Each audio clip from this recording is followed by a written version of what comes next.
Hi friends, welcome to my channel Kavitha. ఈరోజు the simple and healthy kitchen. ఎవరైతే నా ఛానల్ని చూస్తున్నారో ప్లీజ్ షేర్ చేయండి మరియు సబ్స్క్రైబ్ చేయండి మరియు గంటను ప్రెస్ చేయండి. ఈరోజు బ్యూటీ టిప్ ఏంటంటే బంతిపూలు మనకు దొరుకుతాయి కదా. బంతిపూలను మొత్తంగా కూడా ఎండలో ఆరబెట్టుకొని పొడి చేసుకోవాలి. అలా పొడి చేసినటువంటి బంతిపూల పొడిలో ఒక స్పూన్ మనము పెరుగు కలుపుకొని ఫేస్కి నెక్కి అంతా కూడా అప్లై చేయాలి. ఇలా అప్లై చేసిన 15-20 నిమిషాల తర్వాత కడిగేసుకోవాలి. ఈ విధంగా రెగ్యులర్గా చేస్తూ ఉన్నట్లయితే లేదా వారంలో 2 రోజులు లేదా 3 రోజులు ఈ ప్యాక్ వేసుకుంటూ ఉన్నట్లయితే స్కిన్కి చాలా మంచిది. స్కిన్ హెల్తీగా ఉంటుంది, బ్లడ్ సర్క్యులేషన్ బాగా జరుగుతుంది.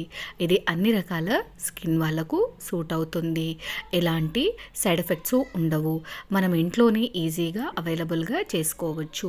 Thank you friends. Please subscribe me and share my channel.